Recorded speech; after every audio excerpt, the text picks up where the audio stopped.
hiru, oh, hiru, hiru, you, oh, go. Hi, Jennifer Lico here. Welcome to a Celtic episode number 17. And today we're interviewing Alex Navar, who is a uilleann pipe player from Rio de Janeiro. He introduces himself as Carioca, which is a nickname for people who are from Rio. And today's episode is brought to you by Highland Echoes, a nonprofit in the United States which has a mission of preserving Scottish traditions through music and dance. And the upcoming tour will happen November 2018 in North Carolina, Virginia, and South Carolina. Be sure to check out the website at highlandechoes.com, where you can purchase your tickets and find all the information about the pre-show events for socializing, networking, and learning more about how you can get involved in your own local Scottish organizations. So dust off your kilts and get ready, because we are ready to see you all in your best Highland dress. Now, before we get started with the interview, I want to explain that I've been living in Brazil for about 4 years now, and the Irish music scene here is certainly not the thriving scene that you would see in Boston or New York City or other parts of the U.S., but the people who are involved are very passionate and also very respectful of the tradition. Now, for those of you who would like to know more about how to get involved with the Irish culture in Brazil, I'm going to have information posted in the show notes of this page. And also, if you're a musician and you're interested in coming down to Brazil and joining some of the events and activities that are being held to promote Irish culture in Brazil, also check out these websites, and you can also reach out to Alex. All of that information is going to be in the show notes. So here we are now with Alex Navar. My name is Alex Navar. I'm Carioca. I'm born and raised in Rio de Janeiro.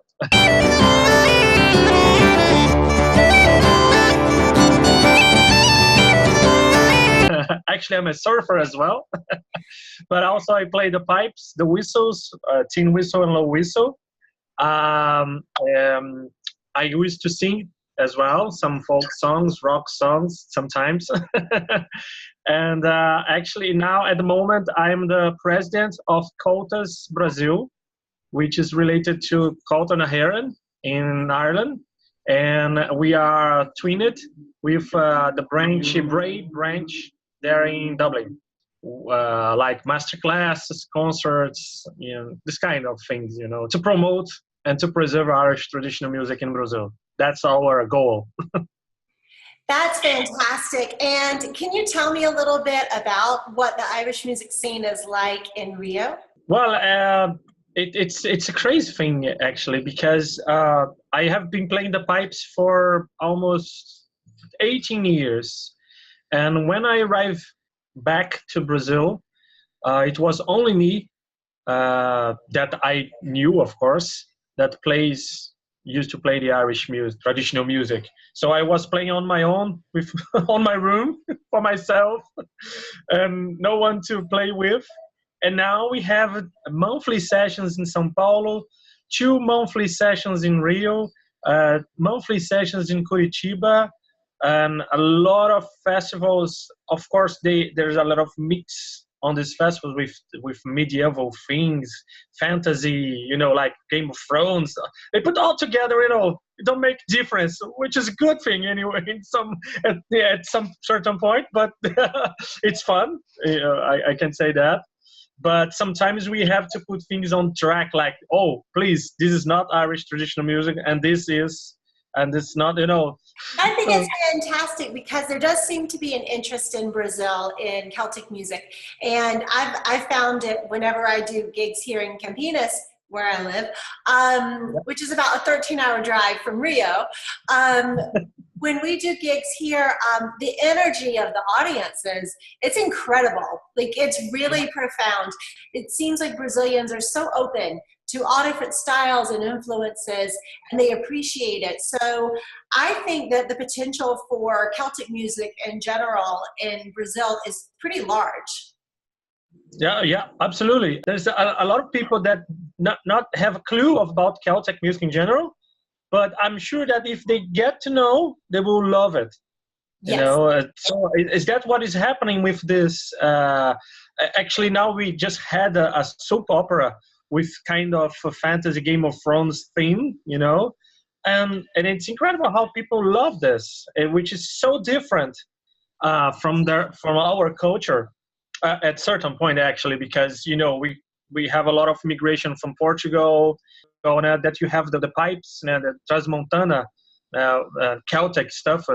I can say that Portugal at certain point is Celtic as well. There's a lot of culture related to this, and I see a lot of Brazilian and Portugal come together, and also I see on Baião in Northeast Brazil some close things to the Celtic music.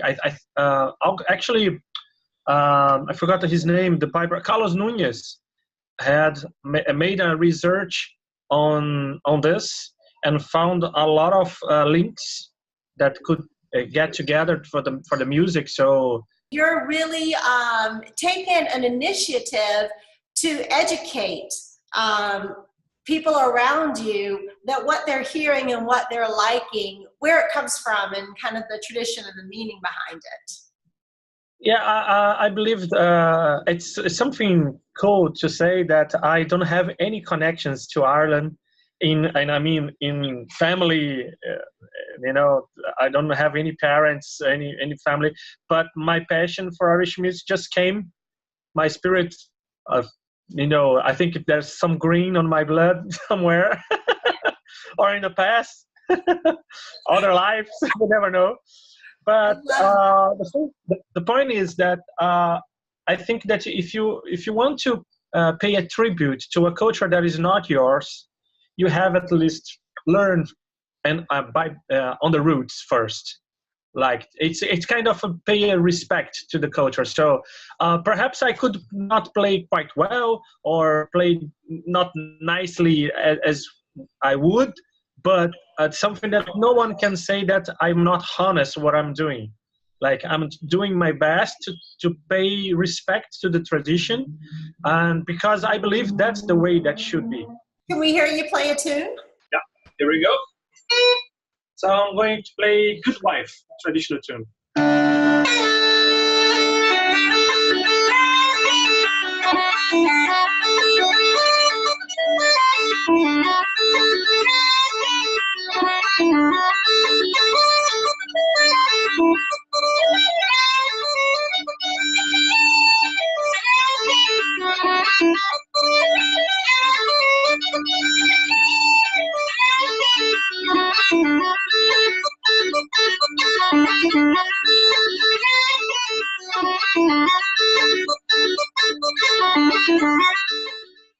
Beautiful. That's such a great tone. I love the tone of that instrument.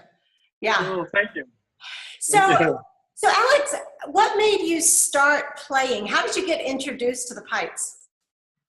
Well, when I got to know the Celtic music by Celtic Designs, I'm graduated in graphic design.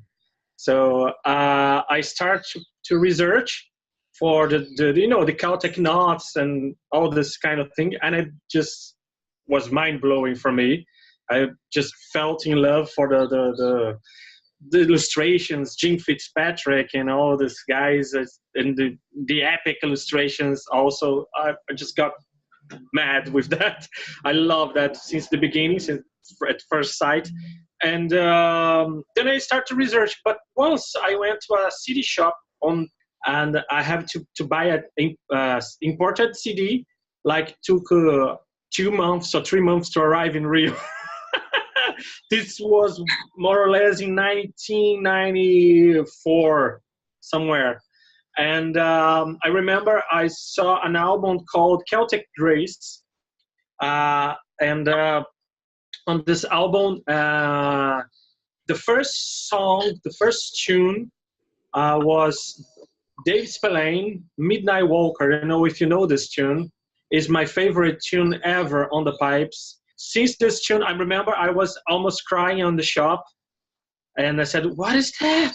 Oh my God!" It's something like I can't explain words how I felt on that moment, but I just remember buying the CD, of course, and get to know Planksty, both band, and all these bands that just got mad also. And I start to asking on the CD shop for more CDs and waiting 2 or 3 months. And then I got one CD, famous CDs as well, from Sean Davey, the conductor, called The Brandon Voyage with Leon O'Flynn and orchestra. So, oh my God. So my love for and passion for Irish music just increased with these albums. And since then, and then on 2000, I decided I just cannot listen to the pipes anymore.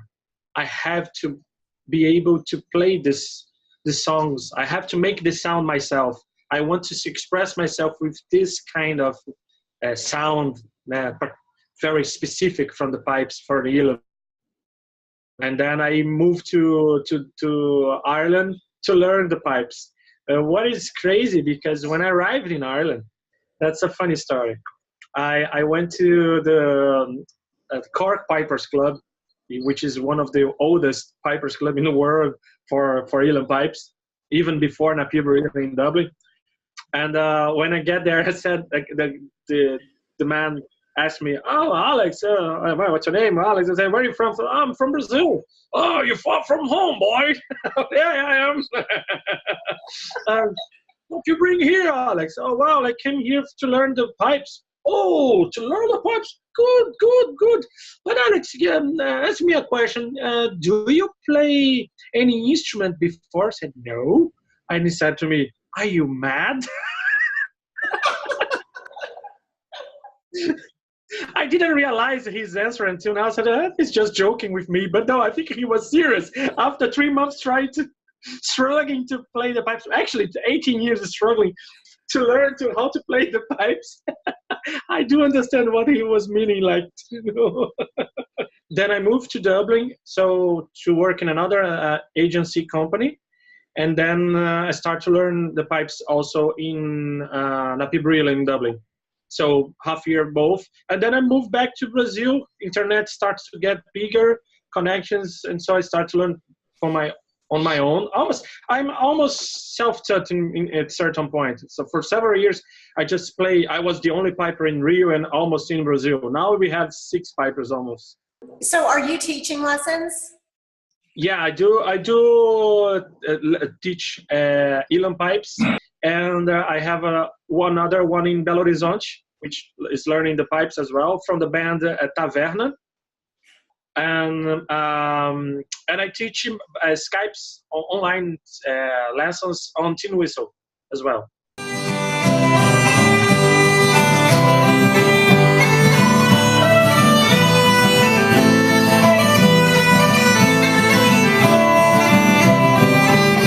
Here we go. Black pudding or white pudding? White pudding, definitely. Me too. Guinness or whiskey? Guinness. Jig or reel? Oh, that's a tough one. Oh, Jesus. So what did you choose, reel? Oh, well, with my heart broken because I love jigs as well. Okay, mountains or beach? Oh, tough one. As a surfer, I will stay with the beach. Europe or South America? Oh, that's very bad. Oh. For music, Irish music, Europe. What I can say. I think I know the answer to this next question, but I'm going to ask you anyway. Scotland or Ireland? Yeah, come on, Ireland. But I have a big love for Scotland. No, I'm not trying to pretend to sound cool and stuff like that. No, but actually before I get to know Irish music, and I think honestly, I think I'm more connected now to Ireland because of the Ilan pipes and the Irish traditional music. But before that, when I didn't have any clue, I just was passionate for Scotland. So from after years, and to learn the pipes, and it's I think it's normal to get more involved with Ireland in this Yes, way. it makes sense. It makes sense. You're forgiven. Dancer or singer? Oh, definitely singer. We have two more. Late nights or early mornings? Well, I used to be. I cannot say just which was the word. Early mornings. Early mornings are nice to surf, but the late nights good for music. Yes, right. Concert or festival? Concert. People are there for you, not for the whole entertainment. So as a musician, as a performer artist, I would say concert, because they're looking to see you. So which is a great thing. I want to get to where can people find you and listen to your music, or if they want to do classes over Skype, how can they get in touch with you? Well, I have a website, which is www.alexnavar.com.br. And also, if you put on Facebook, Instagram, just Alex Navar, you may find me. So on social media, it's quite easy to find me, and on internet. Facebook and on my website, I used to put the agenda, where is the next concert, next gig or something, so people know where I would be playing, and I will be glad if they come to dance and to have a good time. That's great. So I will link all of that in the show notes so that everyone can just click on the link and not worry about spelling. And Alex, thank you so much for doing this. I appreciate it. I love that. Thank you very much for the invitation. So there you have it. As you can see yourself, Alex is humble, delightful, and passionate about the tradition. And if you watched episode number 7 with Fernanda from Salta, Brazil Irish Dance Group, you can also see what a fine representation of the Irish tradition we have right here in Brazil. Now, to find all of my Celtic episodes, if you're watching on YouTube, you can just follow the YouTube channel. I have all of the Celtic episodes listed in one playlist. However, if you're watching this from an email that you received because you've subscribed to the Celtic Journey, then you're likely sitting on a page with show notes below the video. So on those show notes, I have also started to include a link straight to my YouTube channel so that you can watch all the videos that I've made on that YouTube channel. Another way to catch all these videos is to be in my free access membership. And inside of this program, you get some of my music for free, and you also get all of the videos as well as some extra behind the scenes information and background to songs and stories and translations. So that link is also listed in the show notes. Again, the show notes are linked below the video, whether you're watching on YouTube or inside of my Access program, or if you're on the page that was sent to you via email. As always, you're welcome to comment, send me emails, and let me know what you'd like the next episode to be about. Until next time, Martian love.